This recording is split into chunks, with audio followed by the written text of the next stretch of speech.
All things, good or bad, come to an end. The First World War ended. The Second World War ended. Every war ever fought, they all ended. The human toll was tremendous, but that did not stop the wars from drawing to a close. But the military-industrial complex of the United States of America thinks the Syrian war can go on till the kingdom come. Joe Biden thinks he can continue the legacy of his mentor to wage a war on Syria. But the world is having none of it. The Arab world, Israel, and every other country except the USA and its newfound ally Qatar want the Syrian war to end. What was Syria's isolation a few years ago is today becoming Washington's cup of tea. Hi and welcome. You're watching TFI Global, the foreign affairs and geopolitical analysis arm of the TFI Media Group. I'm Siddharth, your host. And in this video, I will tell you how the war in Syria is drawing to a close. Let's begin. Syria's Bashar al-Assad has emerged as a giant slayer. He has withstood a regime change war mounted by the United States and its allies.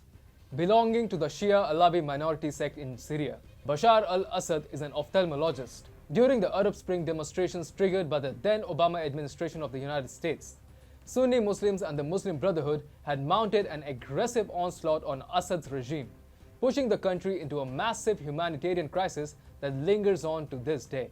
Assad was depicted as the evil incarnate. He was shown as a mass murderer, human rights abuser, and a man who had no right to remain in power. 10 years later, Bashar al-Assad's regime in Syria has remained unscathed. Now, the Syrian civil war is coming to an end. Bashar al-Assad is currently in control of most of Syria. With Russian backing, Assad has withstood what was the most aggressive regime change effort mounted by the United States on any country in recent times. Syria is now focusing on being accepted by the world, but first, it must make several goodwill gestures. The Arab world is ready to accept Syria and to grab the attention of the world community. Assad has been making overtures to Jews and Israel. In the 1950s, there were about 30,000 Jews in Syria, but most left between 1967 to 1973. Today, there are about 40 left within Syria. Most Syrian Jews, close to 75,000 of them, reside in the United States. And Bashar al-Assad is trying to win them back and possibly get them to return to their country in what is an unprecedented initiative on the part of the Syrian regime. The Syrian government allowed 6 Jewish women and 6 men who left Syria decades ago and live in New York to visit Damascus in early November.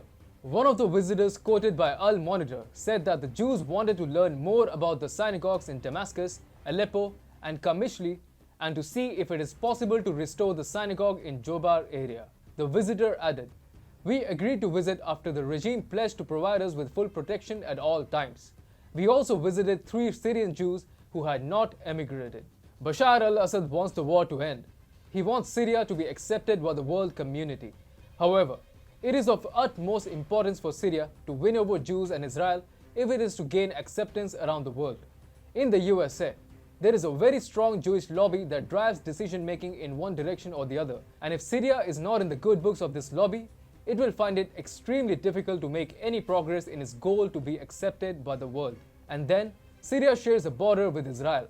If Damascus does not have good ties with Tel Aviv, Syria will never really be able to get out of the war it was pushed into a decade ago.